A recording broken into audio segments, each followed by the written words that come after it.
não foram os pregos que seguraram Jesus na cruz, mas o amor dele pela sua igreja.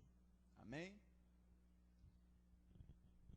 Jesus, ele foi preso, foi morto por livre vontade. A cruz, nem os soldados romanos tinham poder contra ele. Ele voluntariamente entregou a sua vida. Em primeiro lugar, para cumprir o propósito de Deus. É claro, para glorificar a Deus. Mas qual era o propósito de Deus? A igreja. Então, não foram os pregos que seguraram Jesus na cruz, mas o amor dele pela sua igreja. O texto que nós vamos ler hoje está em Mateus 22, do 37 ao 40.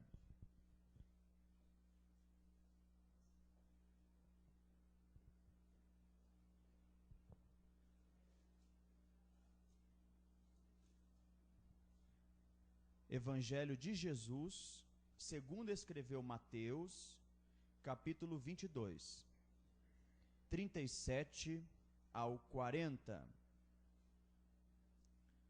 Vamos ler todo o contexto, do 34 ao 40. Entretanto, os fariseus, sabendo que ele fizera calar os saduceus, reuniram-se em conselho.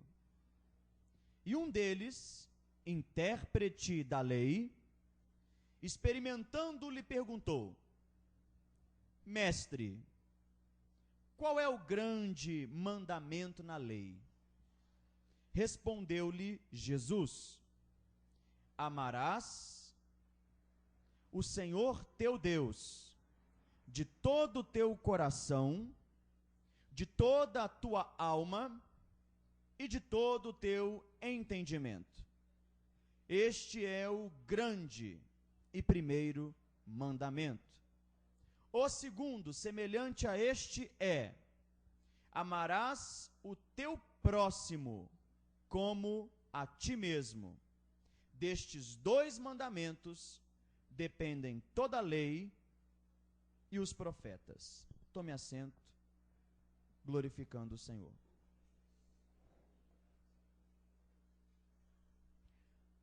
Toda atenção agora é pouca. No ano passado, no começo do ano passado, no seminário de teologia, eu disse que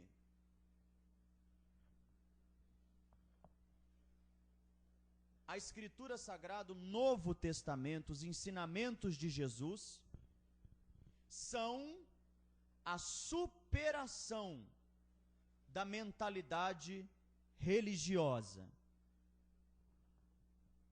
Os ensinos de Jesus Cristo são, na verdade, a superação da mentalidade religiosa.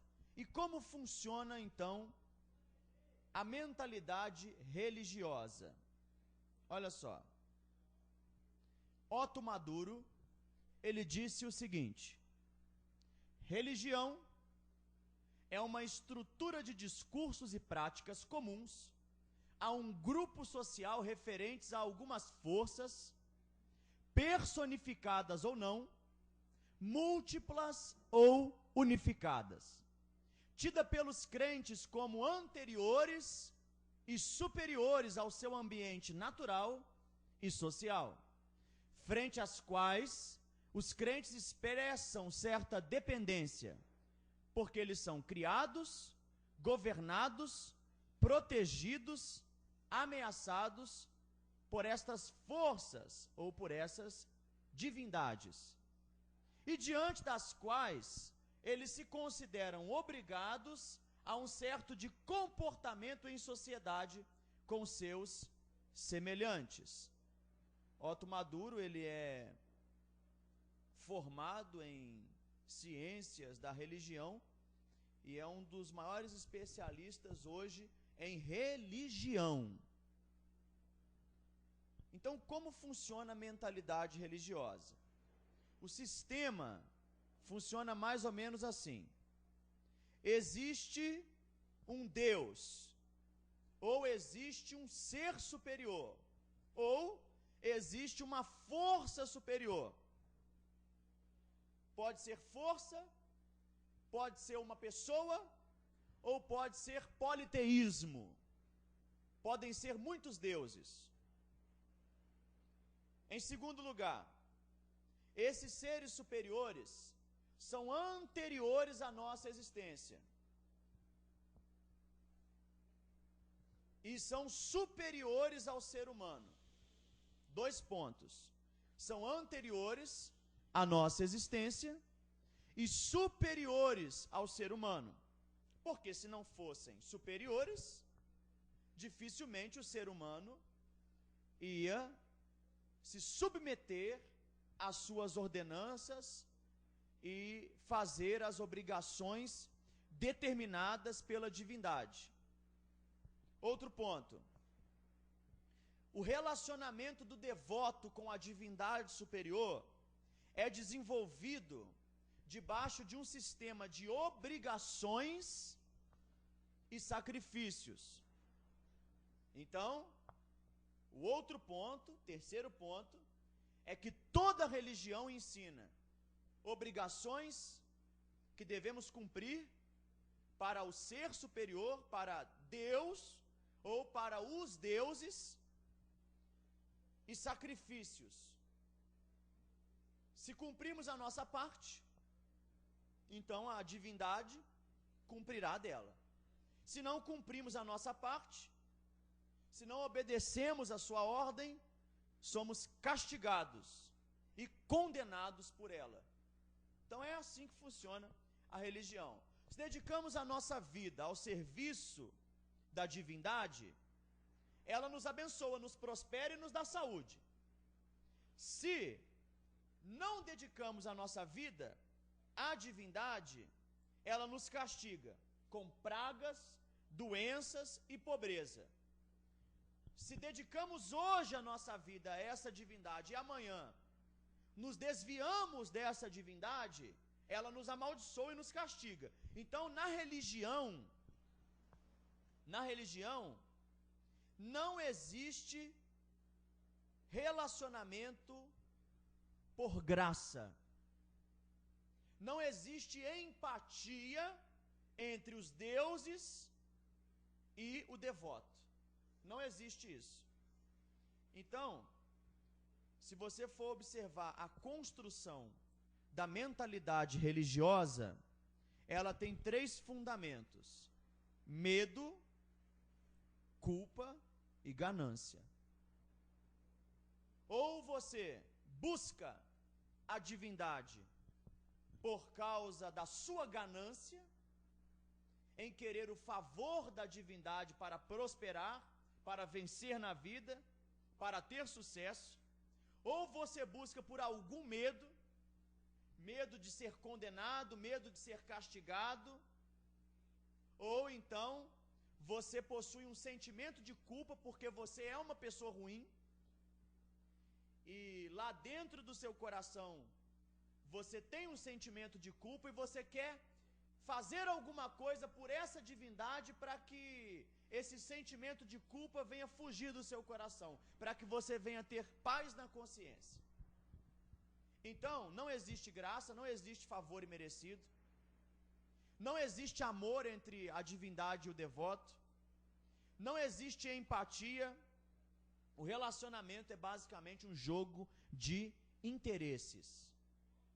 Agora, nós cristãos não devemos ser escravos dessa mentalidade, sim ou não? Jesus nos ensinou que o nosso relacionamento com Deus está fundamentado no amor. Este é o primeiro e grande mandamento: amarás o Senhor teu Deus. E o relacionamento de Deus com o homem é da mesma forma, porque Deus amou o mundo de tal maneira que ele deu o seu Filho unigênito para que todo aquele que nele crê não pereça, mas tenha a vida eterna. Então, o que motivou a ação de Deus é a paixão de Deus pela sua própria glória e o amor de Deus pela sua igreja. Foi por isso que eu disse no início da aula, não foram os pregos que seguraram Jesus na cruz, mas o amor dele pela sua igreja. Então, o cristão não deve servir a Deus somente por aquilo que ele pode proporcionar. E isso tem acontecido em abundância no meio evangélico. O que motiva como é que eu posso chamar? O que motiva um religioso espírita sacrificar um frango na esquina? O que motiva ele a acender as velas? Ele está cumprindo uma obrigação. Ele está fazendo um trabalho para receber alguma coisa da divindade. Divindade chamada pela religião espírita, do guia dos espíritos. Se ele não cumpre, aquele mesmo espírito que pode prosperá-lo, vai amaldiçoá-lo, vai virar contra ele. Então ele é motivado pelo medo e pela ganância. E será que na igreja evangélica hoje, os crentes não estão fazendo a mesma coisa com o Senhor nosso Deus? Será que o que motiva a pessoa a ir numa reunião dos empresários? O que motiva? O desejo de prosperar financeiramente. O que motiva a dar o dízimo? São as janelas do céu. O pastor ensina que se você dizimar, Deus vai repreender o devorador e vai abrir as janelas do céu e vai prosperar a sua vida. Então isso que motiva o religioso evangélico a dizimar.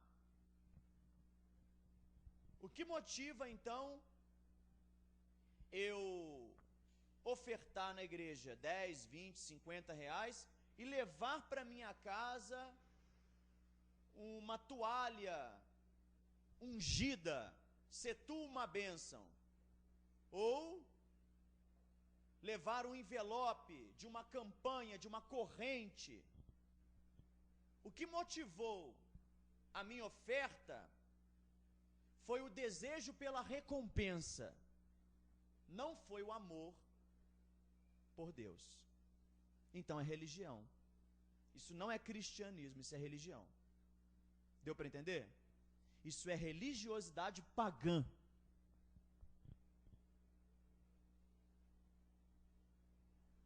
Olha só. O cristão não deve servir a Deus por medo de ir para o inferno. E eu vou te falar uma coisa, se você servir a Deus por medo de ir para o inferno, provavelmente você vai. É bem certo que você vá. Qual é o grande mandamento?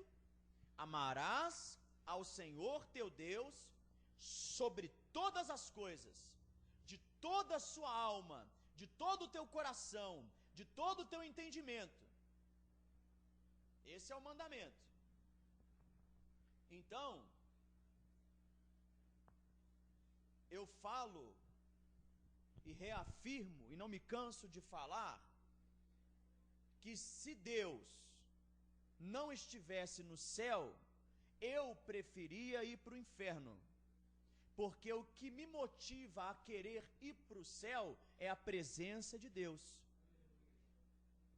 Então o motivo do céu não é o livramento do inferno. Ah, eu quero ir para o céu porque eu tenho medo do fogo do inferno. Não, eu quero ir para o céu porque eu quero passar a eternidade ao lado do meu Deus. Porque Ele é a base fundamental, o sentido do meu amor e da minha vida. Medo de ir para o inferno não prova que você é convertido. Então, uma ameaça do inferno simplesmente não converte o coração. A exposição da lei, a exposição dos terrores do inferno, não vai produzir conversão se o Espírito Santo, através do Evangelho, não desenvolver no seu coração amor pela pessoa de Deus. Deu para entender? Outra coisa. O cristão não deve servir a Deus por causa do sentimento de culpa. Eu cito um exemplo dramático. Nas igrejas que ainda acreditam em revelações, geralmente essa filosofia religiosa é a base. É a base. Vamos supor que uma mulher tenha um filho que está com febre. Eu já citei isso ano passado, estou citando de novo. Por amor aos irmãos que não ouviram isso, esse exemplo. Uma mulher tem um filho com febre e ela leva no médico e o médico passa ali o remédio, mas não funciona, a criança continua com febre. Então ela está no ponto de ônibus para levar o seu filho para casa e aparece ali um crente, religioso, místico. E ele fala com a mulher: qual é o motivo das lágrimas nos seus olhos? Aí ela diz: meu filho está com febre. Aí ele diz: olha, essa febre é espiritual. Aí a pessoa já fica assustada, sim ou não? Aí ele fala em línguas, ele põe a mão, né, na criança e fala: olha, essa febre é espiritual, existe um espírito maligno aí que está rodeando a sua casa, talvez uma inveja de alguma pessoa contra você foi lançada, não atingiu você, mas atingiu a criança. Só que você, a pessoa no caso, né, a pessoa, a mulher, ela não acredita nisso. E ela vai para casa. O que esse profeta conseguiu fazer? Ele projetou medo na cabeça da mulher. E ela está em casa, são 1h da manhã, a febre não abaixa, ela está com a criança no colo, o marido está preocupado, e o marido falou assim: vamos levar no médico amanhã de novo. Aí ela disse: eu acho que eu vou procurar uma igreja, que um rapaz me deu o endereço aqui. Aí o marido fala: por que, amor, que você vai procurar a igreja? Olha o motivo. Por que, amor, você vai procurar a igreja? Aí ela diz: porque o rapaz disse que essa febre pode ser uma inveja, uma coisa ruim que foi lançada e pegou na criança. Então, quer dizer, a febre, o medo, fez ela acreditar naquilo. E ela vai buscar a Deus, não por amor, porque entende que Ele é o Criador, Ele enviou o seu Filho para nos salvar, não. Ela vai para aquela divindade, no caso Deus evangélico, né, curar o seu filho. Esse é o motivo. E o medo dela, dessa maldição, dessa desgraça, ela quer proteção dessa desgraça. Otto Maduro está errado? Não está. Não está errado. Outra coisa. Você está triste porque você está com uma dificuldade financeira muito grande. Aí você está sentado ali no Parque Alfred, uma praça daqui de Juiz de Fora, para quem estiver ouvindo o áudio, né, entender. No Parque Alfred ali, com a cabeça baixa, com um jornal na mão. Geralmente desempregado tem um jornal na mão dos classificados. E vem um profeta ou de outra religião. Pode não ser evangélico, mas se ele é místico, né?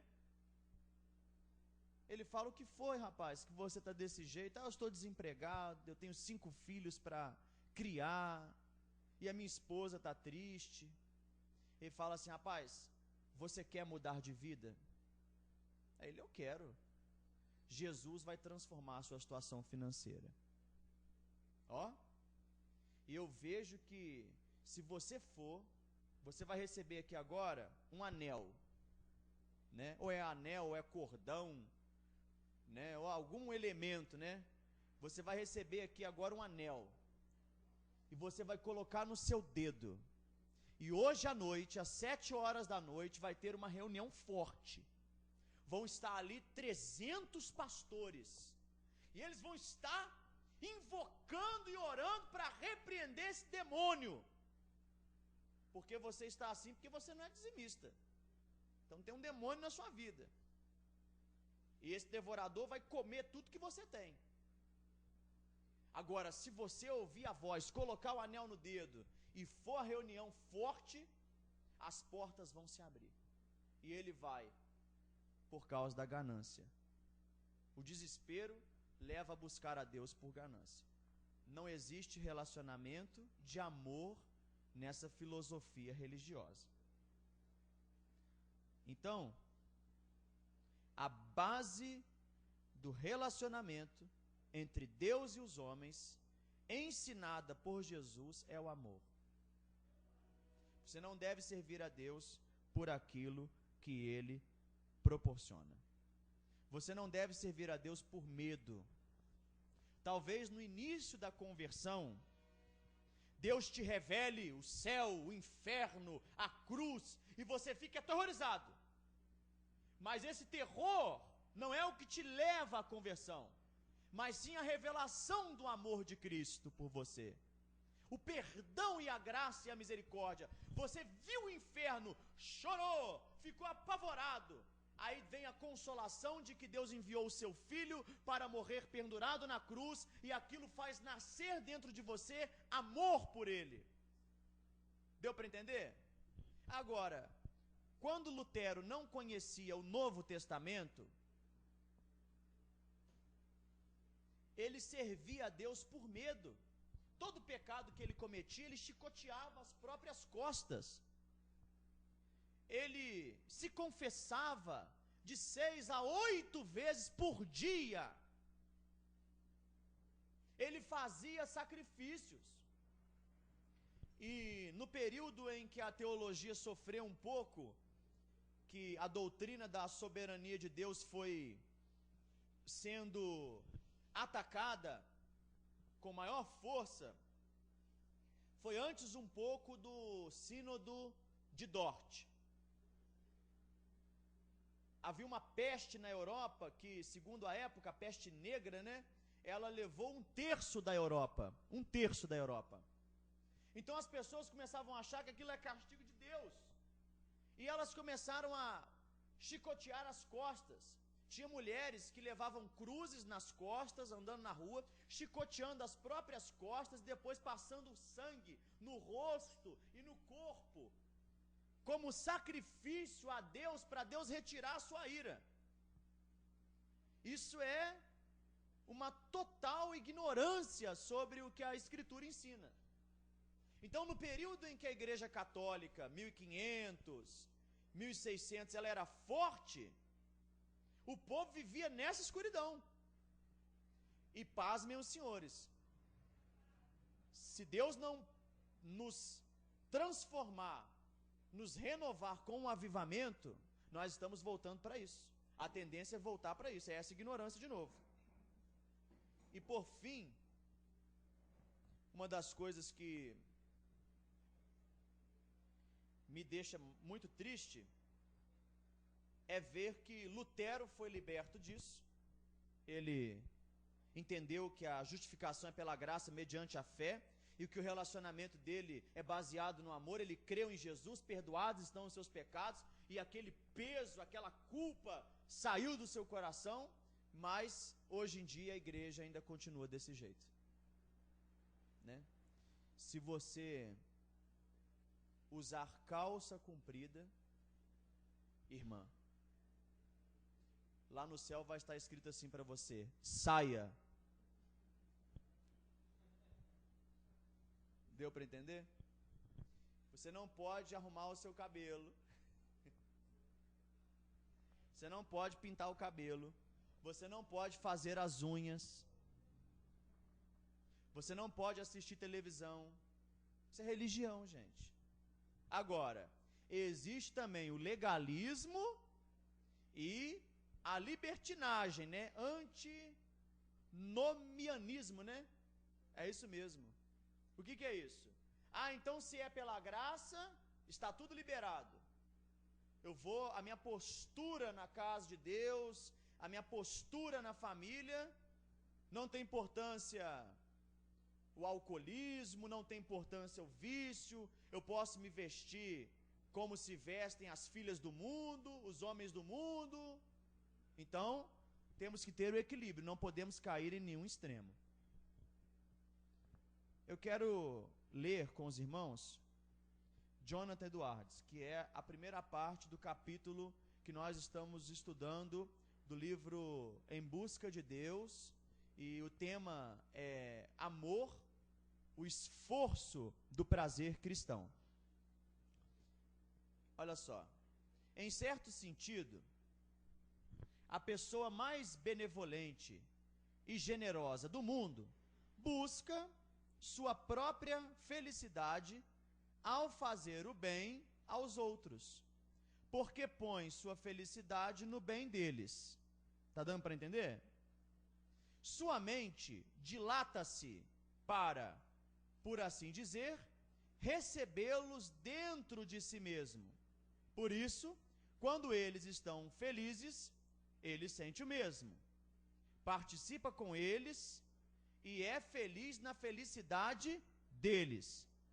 Isso está tão longe de ser incoerente com a liberdade da beneficência, que, pelo contrário, a benevolência e a bondade fazem parte dela.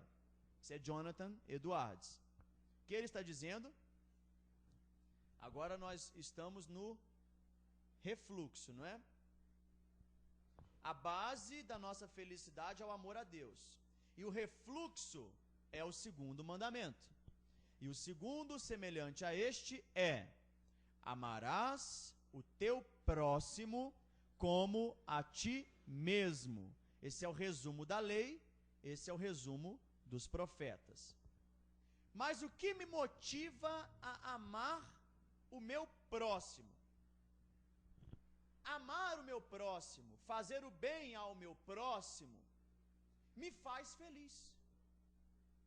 A minha felicidade, o meu amor, não é egocêntrico. Deu para entender? O meu amor é outrocêntrico. A minha felicidade está na felicidade dos meus irmãos. E o apóstolo João, ele nos fala que o crente que não é assim, não é nascido do Espírito. Interessante, né? Você vive a sua vida para você? E para a sua família? Ou você vive a sua vida também para a felicidade dos outros, do próximo, da igreja? Aí é que está. Porque amar seu filho, sua esposa, seu marido é fácil. Nós somos uma família espiritual. Então, o que Jonathan Edwards está dizendo aqui é o seguinte: quando um membro padece, todos padecem com ele. Quando um membro se regozija, todos se regozijam com ele. Então o apóstolo João fala assim: aquele que diz que conhece a Deus, mas não ama seu irmão, é mentiroso, e a verdade não está nele. Ele não conhece a Deus. Prova-me que você conhece a Deus, ama o teu próximo. assim que funciona. Tiago fala assim: aquele que vê o seu irmão passando necessidade e diz para ele, vá em paz, e não faz nada por aquela necessidade do seu irmão, ele é mentiroso.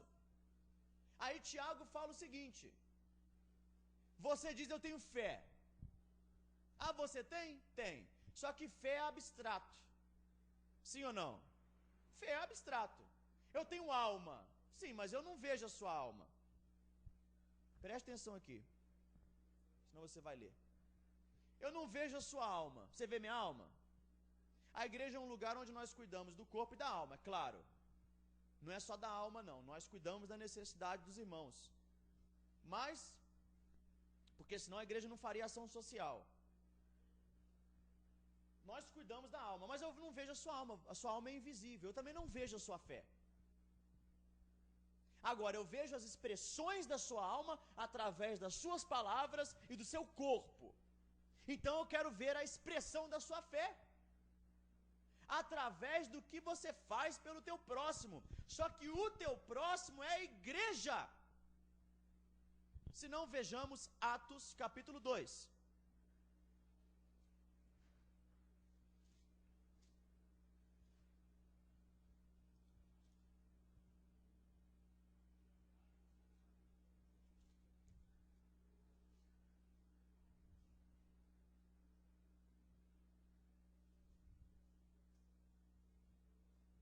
Versículo 45 diz: vendiam as suas propriedades e bens, distribuindo o produto entre todos, à medida que alguém tinha de necessidade. Olha só, agora vamos um pouquinho mais à frente.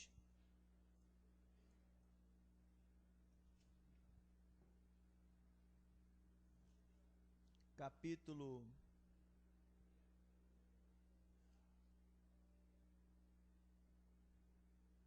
4, não é isso?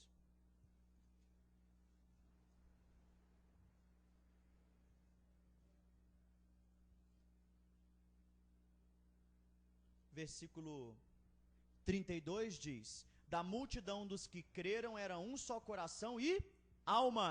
Ninguém considerava exclusivamente sua nenhuma das coisas que possuía. Tudo, porém, lhes era comum. Versículo 34: nenhum necessitado havia entre eles, porquanto os que possuíam terras, casas, vendendo-as, traziam os valores correspondentes e depositavam aos pés dos apóstolos. Então se distribuía qualquer um à medida que alguém tinha de necessidade. Você tem fé? A sua fé vai ser manifestada através da sua vida de oração. Sim ou não? Sim. A sua fé vai se manifestar, eu vou ver que você tem fé, pelo quanto você se dedica a estudar a palavra. E o seu compromisso à igreja. Mas caridade, oferta, fala mais alto, hein? Na comunidade cristã. Estavam juntos em oração, mas a ênfase aqui do amor era esse tipo de compromisso em ajudar o próximo, em fazer pela igreja. Outra coisa, eles repartiam entre eles. Se a igreja for uma igreja rica, tudo bem fazer uma ação social para o ímpio. Mas se a igreja não é uma igreja rica e tem muitos necessitados, ela vai cuidar primeiro dos da fé. Não é assim? E assim nós manifestamos o nosso amor. Então, todo o nosso serviço a Deus é motivado pelo amor, meus irmãos. Pelo amor. E esse amor nos faz feliz. Talvez, quando você recebe o seu salário no final do mês, e você compra para você, ou para sua filha, ou para o seu esposo, ou para o seu marido, alguma coisa, isso te faz feliz. Mas sua filha, sua esposa e você ainda está no campo do egoísmo. Não adianta você querer fugir não, porque isso é teologia. você quiser lutar contra essa verdade, está lutando contra Deus. Agora, você se sente feliz, não é? Quando você faz algo para você mesmo. Quando você faz algo pela igreja, você faz isso por obrigação? Ó, se você faz por obrigação, porque é mandamento, porque pesa a consciência, porque vem sentimento de culpa, porque vai ter devorador, então você é religioso. Religioso. Deus ama quem dá, disse o apóstolo Paulo, com alegria. Mas você só vai dar com alegria quando isso te dá prazer, gente. Não é só na questão financeira, não, mas esse ponto é o mais dramático mesmo. Por isso Jesus falou sobre isso. Não servirá a Deus e a Mamon. Quando você recebe seu salário, você pensa, vou abençoar a igreja, ajudar um irmão? Isso é difícil para você? Se isso é difícil para você, você precisa converter mais o seu coração. Porque isso na época de Jesus dava prazer, era alegria. Se aquele que recebeu a ajuda é malicioso e usa mal aquilo, não importa. O que importa é o seu coração, o seu relacionamento com Deus e o seu relacionamento com os irmãos. Você é preso ao dinheiro? Tem dificuldade com isso? Liberta sua alma em nome de Jesus dessa coisa, porque a comunidade cristã, ela revela o seu amor em dinheiro. Pra gente é lixo. Isso não é nada, gente. Dinheiro. O pastor que fala muito em dinheiro, pede muito dinheiro e começa a comprar coisas extravagantes, né? Vive uma vida luxuosa, é falso profeta. É falso profeta. Jesus vivia uma vida modesta. Entendeu? Então o pastor é o primeiro a não ser apegado ao mundo, a dinheiro. Depois a igreja.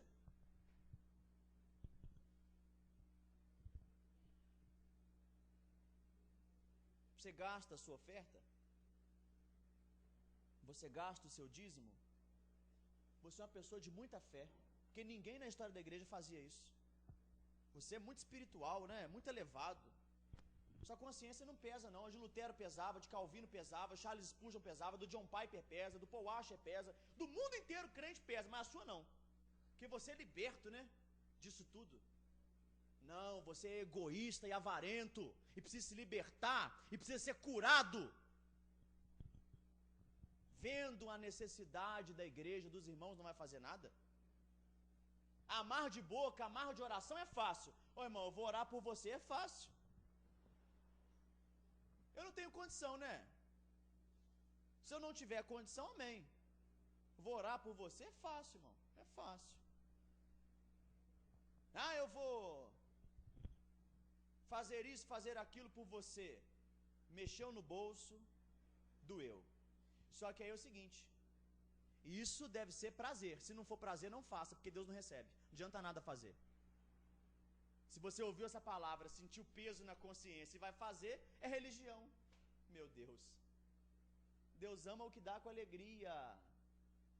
Você tem que entender outra coisa. As falhas dos irmãos são um teste para o seu coração para ver se você ama de verdade. Porque seria muito fácil se todos os irmãos na igreja fossem perfeitos. Aí seria fácil de amar. Tem irmãos que são mais difíceis de amar. Por isso que ele falou, o amor é o esforço do prazer. Nós temos prazer em amar, mas muitas vezes nós nos esforçamos com esse prazer no amor. Tem gente que é difícil de amar. Tem pessoas egoístas na igreja, tem pessoas avarentas na igreja, tem pessoas fofoqueiras na igreja, tem pessoas mentirosas na igreja, que são crentes, mas estão em processo de regeneração, de santificação, e nós, os maduros, temos que amar esses irmãos, não é afastá-los de nós. Deu para entender? O amor ao próximo. Todo o nosso serviço a Deus, ele está fundamentado sobre o amor. Primeiro, se oramos porque sentimos por Cristo amor, e esse amor nos impulsiona. Se estamos hoje no seminário de teologia, ou no culto da igreja, É porque, como disse o salmista, alegrei-me quando me disseram, vamos à casa do Senhor. Se eu medito na palavra de Deus, é porque na palavra de Deus, na presença de Deus, há plenitude de alegria. Isso me dá prazer. Você não faz aquilo que não te dá prazer. Por isso que nós estamos ensinando a teologia do prazer, o hedonismo cristão. Se você não tiver prazer em Deus, prazer na igreja, prazer em ofertar, prazer em oração, prazer em evangelizar, você não faz, porque o ser humano só faz aquilo que dá prazer. E se você não tem prazer, tem problema na sua alma, tem defeito na sua alma, tem doença na sua alma. Se você faz por obrigação, se é pesado, você está doente. Você pode até ser nascido de novo, mas está doente. E precisa de cura nessa alma sua aí. E a cura vem pelo ouvir e ouvir a palavra de Deus e se arrepender e mudar a postura e agir diferente. Nada pode estar prendendo o seu coração. O mundo da subsistência prendeu o coração do povo de Israel e ele preferiu ficar na terra de Gósen do que voltar para Canaã, porque ali havia prosperidade. O mundo do trabalho, o mundo da faculdade pode ser um instrumento que você vai utilizar para glorificar a Deus, mas não pode prender o seu coração. Seu casamento, seu filho, sua família não pode prender o seu coração. Dinheiro não pode prender o seu coração. Nada pode prender o seu coração, porque o seu coração está apegado a Deus. E um coração apegado a Deus, ele é liberto. E se você não é liberto, tem doença na sua alma. Eu estou falando doença porque eu estou... Aí você não precisa de maquiagem, você precisa de cirurgia. Tem cara feia que uma maquiagem resolve, mas tem cara que é muito feia e precisa de cirurgia mesmo. E cirurgia dói. E essa palavra você ouvir hoje, dói. Porque ela é o dedo de Deus no pus da sua ferida. Aonde você sabe que precisa mudar. Arrependimento, meus irmãos, é o caminho da santidade. Arrependimento é o caminho do amor a Deus. Aquele que diz que ama a Deus, mas não ama seu irmão, é mentiroso, e a verdade não está nele. Eu fico muito feliz quando eu vejo a felicidade dos meus irmãos. Eu fico muito feliz quando eu posso fazer alguma coisa para os meus irmãos. Quando eu posso fazer alguma coisa. Quando eu tenho dinheiro para fazer alguma coisa. Quando eu tenho dinheiro para pagar alguma coisa para os irmãos. Eu fico muito feliz quando eu recebo um dinheiro grande. Para mim é grande, né? Porque eu sou classe média, baixa. Talvez para você o dinheiro que eu receba não é nada. Mas quando eu recebo um dinheirinho, 3.000 reais, eu fico feliz em poder contribuir de maneira mais robusta para a igreja. Eu fico feliz disso. Ah, porque você é o pastor da igreja. Olha que mentalidade demoníaca. Eu fico feliz, você não fica não? Quando você pode fazer? Aí você dá a sua oferta, ou você vem aqui e faz um trabalho braçal, igual o irmão José, o Antônio Carlos faz, pinta a igreja, constrói uma parede, limpa a igreja, ou faz uma visita no lar, leva uma santa ceia para um irmão. Isso não te dá alegria quando você deita na cama de noite antes de dormir? Você fala assim: combati um bom combate, completei a carreira, guardei a fé, estou em paz, posso morrer essa noite, eu estou amando meu Deus e Ele me ama. Agora, quem não faz essas coisas é feliz? Não. Quem é egoísta é feliz? Não. E eu termino dizendo o seguinte: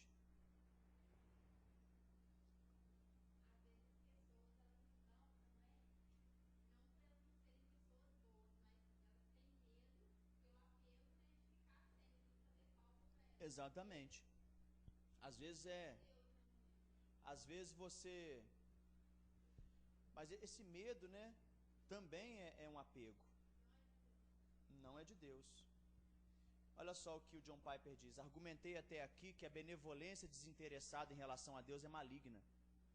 Se você se aproxima de Deus por dever, oferecendo-lhe recompensa da sua comunhão em vez de estar sedento pela recompensa da comunhão dele, então você está se exaltando acima de Deus como benfeitor dele, rebaixando Deus a um beneficiário necessitado. E isso é maligno. Olha lá, irmãos, isso é maligno. A única maneira de glorificar a Deus, o Deus todo suficiente, na adoração, é ir até Ele em sua presença, porque lá há plenitude de alegria e em sua destra delícias perpetuamente. Essa tem sido a questão principal até aqui, e podemos chamá-lo de busca do prazer cristão vertical, entre o ser humano e Deus, e no eixo vertical da vida, a busca do prazer não é apenas tolerável, mas é obrigatória. Agrada-te do Senhor. O principal propósito do ser humano é glorificar a Deus e alegrar-se nele para sempre. Então, meus irmãos, eu termino dizendo o seguinte: arrependimento. Arrependimento. Arrependimento por não estar fazendo. Arrependimento por deixar de fazer. Não é arrependimento por aquilo que eu fiz errado. É arrependimento por deixar de fazer. Arrependimento por não frutificar para Deus. Isso tem que te dar prazer. Por que você lê a Bíblia de manhã? Porque você sente sentimento de culpa, porque você não está lendo e você precisa mudar? A disciplina pode ser até boa, mas ela tem que produzir prazer. Se você não tem prazer na palavra de Deus, você está doente. Você vai até a oração. Por exemplo, quando há um divórcio, divórcio é uma coisa terrível. O pai fica longe dos filhos. E quando no final de semana ele vai encontrar os seus filhos, é saudade, é amor, não é verdade? Muitas vezes você vê o pai chegando no final de semana para ver os seus filhos e ele até chora de tanto amor, de tanta saudade. A oração é amor e saudade de Deus. Porque Deus está no céu e nós ainda não estamos no corpo glorificado. Então tudo que fazemos na nossa vida deve estar baseado no amor. Amém? Graças a Deus. Intervalo de 10 minutos.